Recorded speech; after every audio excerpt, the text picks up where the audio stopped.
The story begins with a group of girls surrounding a guy named Cian. He's handsome, smooth, and he knows it. But honestly, he's over it. He thinks being good-looking is way more trouble than it's worth. Random girls keep bothering him, showing up at his door, pretending to bump into him on the street, even trying little tricks to get his attention. For him, it's just one big headache. While scrolling through his phone, he suddenly breaks into a cold sweat. He'd changed his WeChat, so how are all these girls still adding him? Somebody must have leaked it. Frustrated, he mutters to himself that life would be a lot easier if he could just start over somewhere else. Lost in thought, he keeps walking, until he looks up and, bam! A bus comes rushing at him, and before he knows it, he's down. His phone's shattered, and everything goes dark in an instant. The next moment, his soul is floating beside a bed. He stares at the body lying there and realizes, it looks exactly like him. Confused, he wonders if this is some kind of parallel world. Slowly, memories from this new body flow into his mind. Turns out, this version of Cian was born into a rich family in the Great Han Empire. During his travels, this other Cian met a stunning woman named Qin Shinsi. He fell head over heels for her and followed her all the way to her sect. They got close, real close, and he became completely lost in that relationship. But as time passed, his health started slipping away until one night, he just didn't wake up. Piecing the memories together, the truth hits him hard. This woman wasn't just in love with him. She was secretly draining his strength for her own cultivation. Just as Cian is processing this, the door creaks open. Qin Shinsi walks in with her maid, Yuru. Yuru sighs, saying the guy's probably gone already and calls him a waste, nothing more than a good-looking fool. Qin Shinsi snaps back, explaining that he wasn't ordinary at all. He had a special physique that made his cultivation path almost perfect. If the big sex had noticed him earlier, he would have been taken in right away. But now, she admits she's been using her secret technique on him. If he's not completely finished, she'll just keep going until she absorbs everything. Hearing all this makes Cian's soul tremble with fear. He panics, wondering what will happen to him next. And right then, he feels his soul being pulled into the body on the bed. His eyes flutter open. He suddenly sits up, locking eyes with the two women, leaving them both stunned. Qin Shinsi froze when she saw Cian suddenly wake up. For a second, she thought he had heard everything she just said, and her hand instinctively reached toward his throat. Cold sweat ran down Cian's face. If she found out, he was done for. Thinking fast, he slipped into the role of the original Cian, grabbed her hand, and acted all affectionate, calling her his wife. That one line worked like magic. Qin Shinsi quickly pulled her hand back and softened her tone, saying she'd just come to check on him after hearing from Yuru that he wasn't feeling well. She added that she was glad he was okay, but reminded him she was busy with sect duties. Before leaving, she promised she'd take care of him. Cian, trying to keep cool, nodded like an obedient husband. Once Qin Shinsi left, Yuru whispered to her, worried about what they had said earlier. Qin Shinsi dismissed her concern, saying he was too weak and too naive to catch on. If he still had some strength left, she'd just drain him a few more times until it was all gone. Back in the room, Cian let out a huge sigh of relief. He was proud of his quick thinking. His acting had fooled them completely. But as he sorted through the memories he inherited, he realized the original owner of this body was an absolute fool. The only useful info he had was that this was a world built on martial strength, where some people could literally fly through the sky. There were different levels of cultivation, postnatal, innate, and profound sky, but the guy hadn't known much beyond that. Cian frowned. Sure, he had tricked Qin Shinsi for now, but she clearly planned to drain him again tonight. If he stayed here, he'd be finished. He thought about packing up and running away, but the moment he tried to stand, pain shot through his body, knocking him back down. His legs shook, his back ached, and he cursed under his breath, realizing this body was way too weak. Escaping was impossible. Feeling hopeless, he muttered to himself about how every other transmigrator in stories gets some kind of cheat or system to save them, but he was stuck with nothing. And just like that, a robotic voice echoed in his head, "System download complete. Welcome, host." A virtual screen appeared in front of him, showing his stats. The system explained that he was starting at level 0 and had access to only one function, upgrading his existing skills. The only skill listed was something called the Guyong technique, which was basically a weak method Qin Shinsi had taught the original owner. It wasn't very useful, but it was all he had. Excited, he tried to level it up, but the system immediately popped up a warning. He didn't have enough points. Annoyed, he asked how to get points. The system patiently explained, points come from the strong emotions people feel toward him. The more disturbance he caused to others, the more points he'd gain.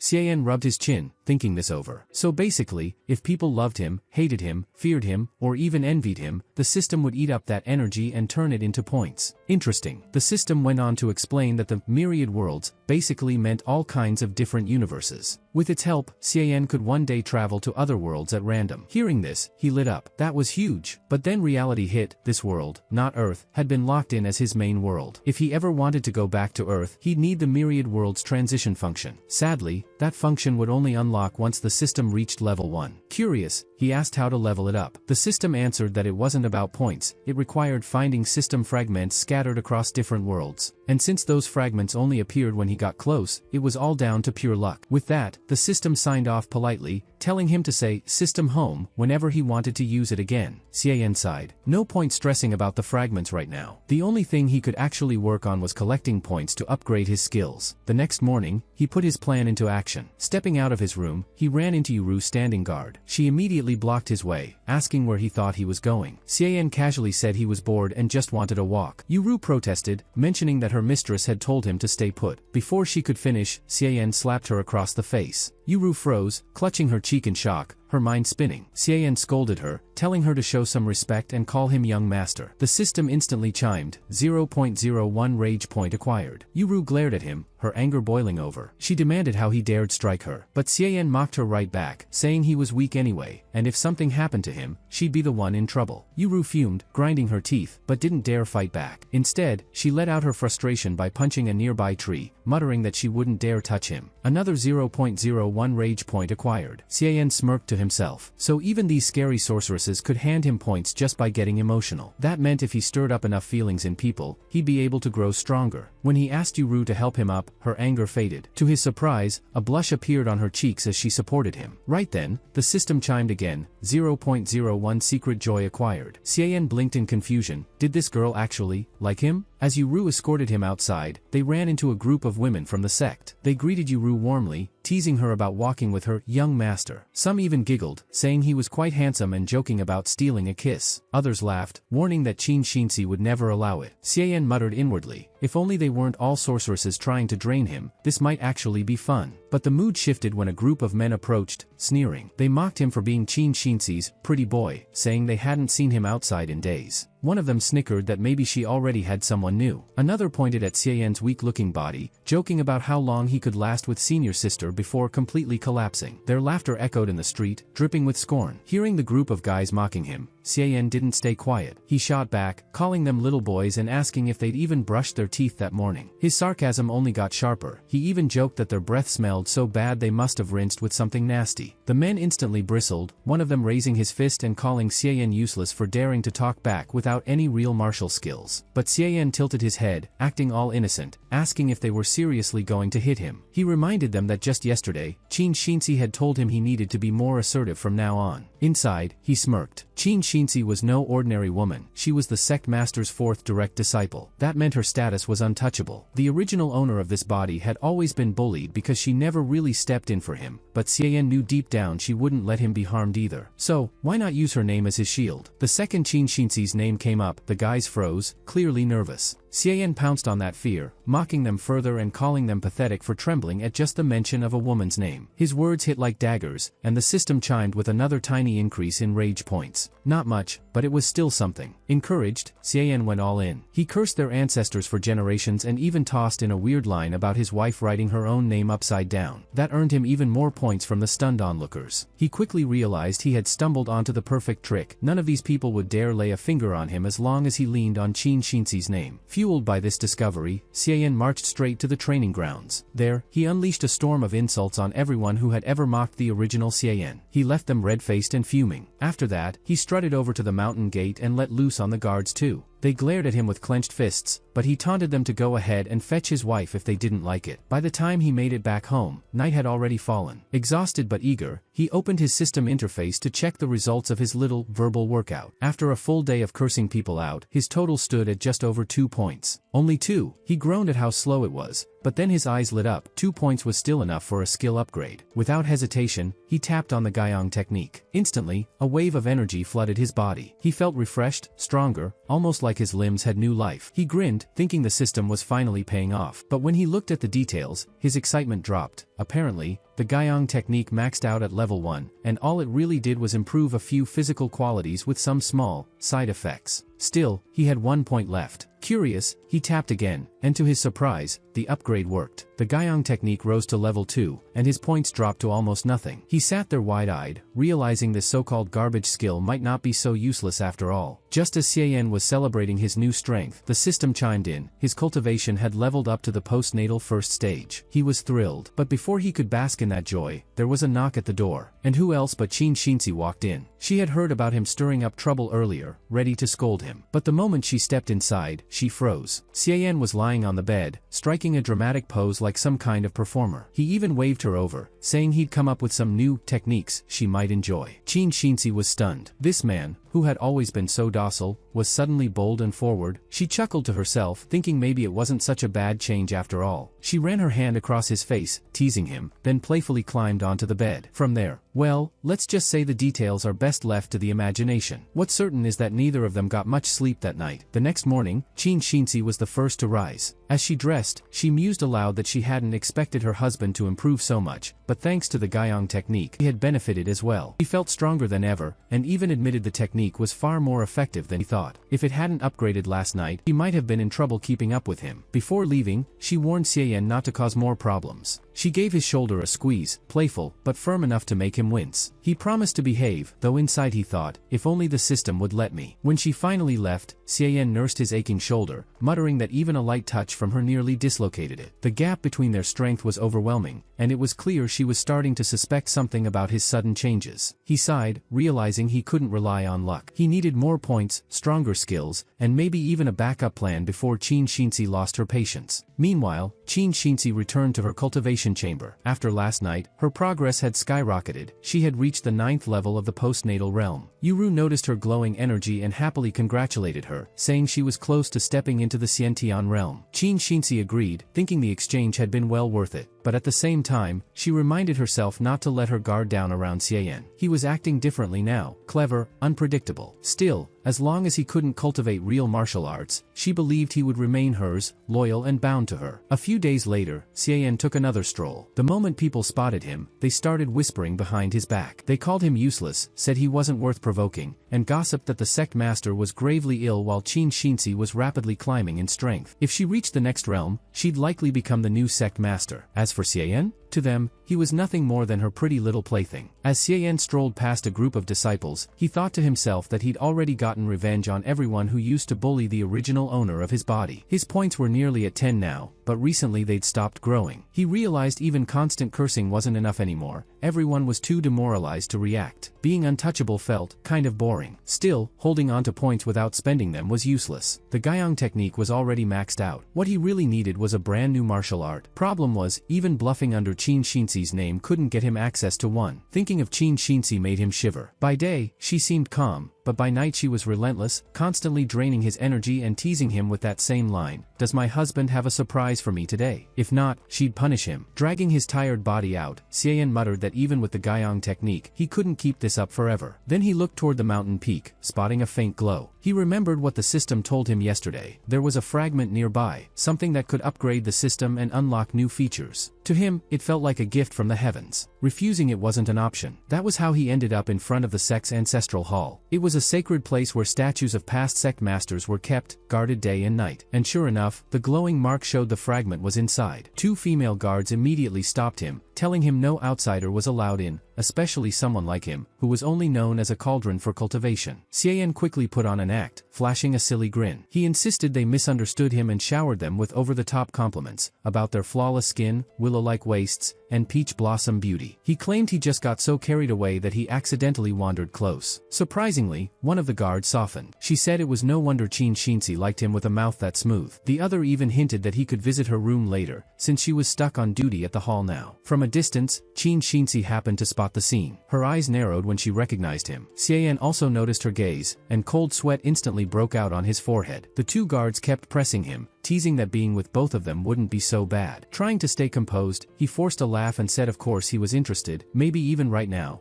but oh, too bad, they had to guard the hall. Just as things were heating up, another man walked over with a dark look on his face. It was Yihu Tun, the sect's protector. Xian instantly recognized Yihu Tun. Back when he first joined the sect, this man had bullied him non-stop. Now, face to face, Xian saw the perfect chance to get back at him. Without hesitation, he pointed at Yihu Tun and loudly ordered him to take over guard duty so he could enjoy himself with the two women. Yihu Tun exploded in anger, demanding to know what he just said. Xian doubled down, calling him weak and insisting again that he should take the guard's place. The two women panicked, quickly warning Xian to shut up because this was Protector Yi, someone he really shouldn't offend. But Xian just laughed and said Qin Shinzi had already declared that, in the inner sect, all men except him were basically nothing more than background characters. That insult hit Yihu Tun hard. He roared in fury, demanding to know how Qin Shinzi dared look down on an inner sect protector. Right at that moment, Qin Shinzi herself came rushing over, her expression dark and furious. Xian thought to himself that this was it, the devil had arrived, and it was now or never. Just then, the system chimed in, awarding him a tiny amount of rage points. Fired up, Xian pushed his luck further, taunting Yihu Tun and daring him to hit him. Yihu Tun completely lost it. He raised his fist and charged forward, shouting in rage. As his punch came flying, Xian yelped dramatically, claiming he was already dying, then used the force of Yihu Tun's attack to throw himself straight into the ancestral hall's door with a loud crash. Qin Shinzi, still running, screamed at Yihu Tun to stop, but it was too late. Xian had already smashed his way inside. Confused, Yihu Tun muttered that he hadn't even landed a punch. When Qin Shinzi arrived, she ordered Yihu Tun to step aside so she could enter, clearly frustrated that Xian had slipped in. She cursed inwardly, thinking she had been only a few days away from fully absorbing his special physique. But Yihu Tun held her back, saying she had no respect for the rules and challenging her authority. She struggled, but two other women stopped her, reminding her that barging into the ancestral hall without the sect master's approval was forbidden. Meanwhile, inside, Xian slowly pushed himself up, clutching his body in pain but grinning. The Guiyang technique had strengthened him enough to survive the impact. If Yihu Tun's punch had actually landed, he would have been finished. Catching his breath, he suddenly remembered why he was here, the system fragment. He looked around, and before him appeared a glowing golden statue of the sect's founding ancestor, Yuxiu Luo. Then the fragment revealed itself. The system's voice rang out, the fragment was merging. The upgrade was complete. Xian's system had officially leveled up to level 1, unlocking a brand new function, Myriad Worlds Transmigration. Overjoyed, Xian shouted for the system to start transmigration right away. The system scanned for worlds, found one called Yunshan World, and said it would cost 8 points. Luckily, Xian had 10 saved up, so he agreed without hesitation. A moment later, the transfer was complete. When he opened his eyes again, he was in Yunshan City, right in the middle of a bustling wedding celebration. Guests were whispering that it was the marriage between the powerful Xie and Luo families. Everyone was saying the bride, Luo Xiaoyun, was the most beautiful woman in town, and that the groom, Xiayan, was lucky to be marrying her. The system quickly gave him the details. In this world, he was the son of the city lord, Xiezhan. His soul had completely replaced the original. Hands on his hips, Xiayan laughed loudly, celebrating that the transmigration had worked. But then he wondered, why did this body also have the name Xiayan? His father, Xiezhan, scolded him right away, saying he was being ridiculous on such an important day. The guests chuckled awkwardly, brushing it off as nerves, and urged the ceremony to continue. Xiayan thought to himself that this wasn't such a bad start. Young city lord, new identity, and already married. Not bad at all. The officiant began the ritual, telling the bride and groom to bow to the heavens and earth. As Xiayan bowed, he was already planning ahead. He just needed to get his hands on cultivation techniques here, max them out with the system, then head back stronger than ever. But when he looked at his bride, he noticed her hand trembling. Startled, he asked what was wrong, and Luo Xiaoyun snapped back, saying her brother Panwei would never let him off. Xiayan blinked, confused. Wasn't this supposed to be their wedding? Who was this Panwei? He even joked in his head that he felt like he was growing horns. Luo Xiaoyun kept going, calling him a useless dandy and saying he wasn't even worthy to shine Panwei's boots, let alone marry her. She declared she'd never look at him in this lifetime. Her sharp words left the entire wedding hall in stunned silence. At that moment, Xiayan received a tiny bit of rage points from her outburst. He sighed inwardly, wondering what the original version of this body had been thinking. After all, compared to Qin Shinzi, this bride wasn't even close. Her father quickly jumped in, apologizing to the guests and trying to smooth things over, saying his daughter was just upset and speaking nonsense. He muttered that if it weren't for his son's insistence, he would have broken off this engagement long ago. Just then, a loud voice boomed from outside, telling them all to wait. The sound startled everyone as footsteps approached. The man introduced himself as Panwei, saying he hadn't even given his congratulatory gift yet. The moment Luo Xiaoyun saw him, her expression lit up. She called out to him joyfully, saying she knew he would come to save her. Xie, watching the scene unfold, was completely dumbfounded. City Lord Xie demanded to know what gift Pan Wei was talking about. Pan Wei stepped forward, bowed slightly, and dramatically unsheathed his blade. He declared that since this was the wedding of the woman he loved, he had prepared a gift especially for her. Hearing that, Xian's face drained of color. His eyes widened, and his jaw nearly hit the floor. Pan Wei charged at Xian with his blade, shouting that his gift was their lives. Before the strike could land, Xiezhan rushed in to protect his son. Xian, caught in the middle, panicked. He thought, seriously? You guys fight it out, just leave me out of this mess. While chaos unfolded around him, the system suddenly pushed new memories into Xian's mind. He learned the backstory of this body, the only son of Yunshan City's lord, spoiled and uninterested in martial arts. He'd been engaged to Luo Xiaoyun since childhood, but as they grew older, she fell for someone else, Pan Wei, a servant from her household. Before the wedding, Luo Xiaoyun even tried to run away with him. The two families managed to drag her back, but Pan Wei escaped. During his escape, he got insanely lucky and stumbled upon an ancient sword inheritance that instantly boosted his strength. From then on, fortune kept favoring him, giving him more and more power. For 3 whole years, he kept growing stronger while fighting off everyone sent after him. Now, hearing that Luo Xiaoyun was being forced into the wedding, Pan Wei stormed straight back to Yunshan City, cutting through everyone who stood in his way until he reached the Xie family estate. Xiezhan personally stepped in to stop him. The two clashed all the way from the city gates to the wedding courtyard. At one point, Xiezhan struck Pan Wei with his Vajra finger technique, sending him crashing down and coughing hard. But instead of being discouraged, Pan Wei just laughed, saying fights only made him stronger. He announced he'd return in a month to finish what he started, then turned and left. The onlookers sneered, calling him arrogant, but some whispered in concern. After all, the Vajra finger sealed his energy. Pan Wei wouldn't be able to fight at full strength for months. That meant his parting words weren't just empty boasting. Xian, watching all this, thought the whole thing felt like a cliché novel. Pan Wei clearly seemed like the real protagonist, while he himself had been dropped in as some side villain. Still, he admitted his new father was impressive. Once Pan Wei was handled, he could focus on farming techniques and collecting points. But then, as people questioned why Xiezhan hadn't captured Pan Wei on the spot, the city lord suddenly doubled over, coughing up blood and collapsing to his knees. The wedding guests cried out in alarm, rushing to his side. Right then, the system dropped a bombshell on Xian. Login mission triggered. You've encountered the child of destiny. Your life is now in danger. Within 1 month, find a way to break this deadlock and defeat Pan Wei to save the Xie family. Success means you get to keep all the powers you've earned. Failure means losing everything. Xian rushed to his father's side, calling out in worry. He quickly realized the power system of this world. Martial arts and cultivation techniques were controlled by the nobles and wealthy. Training here focused on strengthening both the body and inner energy, and the strongest could shatter stone with a single strike. To him, it was definitely weaker than his original world, but still useful. His plan was simple: learn even the basics, then let the system boost him up. But when he sat down with a manual, he ran into a problem. He could read every character, yet when put together, none of it made sense. The martial arts texts of this world were completely different from the ones he knew. After an hour of struggling, he groaned in frustration, muttering that maybe the heavens themselves were against him. Just as he was about to step out, a servant arrived, nervously saying the city lord wanted to see him. Xian thought to himself that survival was his biggest concern now. This borrowed body was weak, barely able to hold its own. Without the Guyang technique he'd once trained, he wouldn't even last a few moves against someone like Pan Wei. But then the system dropped another blow. Since he was in a transmigrated body, all of the original cultivation techniques were sealed off. Meanwhile, word spread among the household staff. Everyone knew the city lord had been defeated, and that Pan Wei had boldly declared he'd be back in a month to wipe out the entire Xie family. Tension was high. When Xian entered the hall, he found not just his father, but also Luo Xiaoyun's father. The two families were discussing the marriage. Luo's father said the wedding had technically already gone through all the proper steps, and they could always finish the banquet another day. Xiezhan, despite his injuries, laughed it off. He admitted Pan Wei had caught him off guard, but reminded everyone he had also landed a heavy strike with his golden steel finger. If Pan Wei dared return in a month, he promised he'd make sure the man wouldn't leave in one piece. Then he suddenly paused, looking sharply at his in-law, and asked if he had come to break off the engagement. Luo Xiaoyun's father quickly reassured him, patting Xian on the shoulder and insisting he had no such thought. He said he valued Xian as a son-in-law and would never go back on the marriage. The two older men then laughed heartily, exchanging polite words before Luo's father excused himself. He left his daughter in Xiezhan's care and promised they'd share a drink once his in-law had recovered. Xian could only sigh in relief. At least the marriage wasn't falling apart on top of everything else. Xian finally relaxed, thinking his father wasn't as badly hurt as everyone claimed. But as soon as old Luo left, Xie suddenly staggered, asking his son for help. Xie rushed to support him back to his chambers, only to see the bandages start to soak through again. Xie face twisted in pain. He told his son that Pan Wei's strike had damaged his heart meridian. His cultivation was ruined, and at best, he only had 3 days left. After that, even their allies would abandon them to get on Pan Wei's good side. He urged Xie to escape that very night through a hidden tunnel in the mountains. Xie's eyes welled up. Before he could speak, his father pulled out a small box and handed him something inside, a jade slip, the Xie family's most guarded secret. He explained how their ancestor had found it 100 years ago after a meteorite crash. By meditating on it, one could gain powerful cultivation knowledge. But for generations, no one had unlocked more than the first 10 characters. Even so, those 10 were enough to create the family's strongest skill, the 7 transformations Vajra finger. Now, he was passing it down. The moment Xie touched the jade, the system activated. A notification popped up. He'd obtained a new skill called the Nirvana finger, starting at level 0. His father urged him to leave immediately, saying he'd stall for 3 days. He told Xie not to think about revenge, just to survive. Clutching the jade slip, Xie noticed it had a crack. He muttered in worry, but his father, furious at the sight, started coughing again. The system even registered his father's anger, awarding Xie a tiny amount of rage points. Despite everything, Xie had been a decent lord. He didn't abuse his people or chase glory, only guarding the border city quietly. Xie, too, while spoiled and idle, wasn't truly cruel, just dismissed as a pampered young master. Yet the next day, the city was plastered with posters listing his supposed crimes. Angry crowds gathered outside the Xie estate, shouting that he was worse than a beast, even blaming him for old Wang's missing hen. Inside, a servant nervously reported that the posters had gone up as ordered. The people were furious, and if the city lord wasn't in seclusion, it would have been a disaster. The servant then asked why his young master was working so hard to ruin his own reputation. Xie simply shook his head, saying it wasn't enough yet. He needed more. Stunned, the servant had no choice but to obey, while Xie sat back, already planning what new scandals to spread about himself. Xie thought to himself, what kind of spoiled young master doesn't dabble in a bit of nonsense? His plan was simple, spread rumors to stir up public anger. But the system wasn't giving him much in return, just a tiny 0.0001 point per person. Sure, with enough people it added up, but it was still painfully slow. He checked his system. Current points, just over 3. That was enough to try upgrading the Nirvana finger he'd received from the jade slip. Excited, he tested it. The upgrade went through, raising it to level 1. Now, instead of being able to use it once every 12 hours for temporary relief, it could fully heal minor injuries. It still didn't need chi to activate, which felt almost magical. Without wasting time, he hurried to his father's bedside. Xie, frustrated, scolded him for fussing over his injuries every day. But Xie explained it was different this time. This was a new technique from the jade slip. His father doubted him, but Xie ignored that, pressing his finger to the wound. The warm glow from the Nirvana finger sealed the injury, stabilizing his father's life. Unfortunately, it couldn't restore his cultivation, which meant Xie's fighting strength was still gone. Xie sighed. If he wanted to truly bring his father back to full power, he'd need more upgrades, and more points. But the Nirvana finger was purely a healing art, not something useful in battle. For fighting, he'd need an offensive skill like the Vajra finger. Still, having inherited an immortal technique at all was already a huge stroke of luck. With that thought, he called for his servants. Since his father's life was safe for now, it was time to move to the next stage of his plan. When the servants came in, he shocked them by ordering them to collect every piece of spicy artwork in the city and bring it to him. Then, he told them to prepare a carriage. He was heading straight to the capital's most famous pleasure house. The servants were stunned speechless, but obeyed. The next day, Pan Wei returned to Yunshan City, furious at Xie. But oddly, no one seemed to be rallying against the Xie family like he expected. Curious, he followed the sounds of a crowd and overheard people gossiping. They were laughing and whispering about a story, how Pan Wei had once been forced to escape alone, leaving his beloved Luo Xiaoyun behind, and how she was supposedly taken by Xie. The gossip got wilder and wilder, claiming she'd been subjected to bizarre training in captivity. The townsfolk repeated the rumors with great enthusiasm, some even describing ridiculous moves Xie had supposedly bragged about. The people laughed, shaking their heads, mocking Pan Wei as if he were wearing a giant pair of horns. Hearing this, Pan Wei's face darkened. His fury boiled over. He clenched his fists, swearing that Xie wouldn't get away with this humiliation. Just then, Xie's system chimed with a new notification. He had received a huge wave of rage points, all coming from Pan Wei's direction. Xian smirked. As expected of a so-called chosen one, even getting angry, Pan Wei generated more points than ordinary people. Not long after, a carrier bird arrived with a message. 7 days had already passed. He tried to upgrade his Nirvana finger, but the system beeped back at him, not enough points. He frowned, double-checking. Level 1 had cost 3, level 2 had cost 10, and apparently, level 3 needed even more. What a bottomless pit this technique was turning out to be. Still, level 2 was plenty strong for now. With just one more push, he should be able to fully restore his father's strength. Current skill, Nirvana finger, level 2.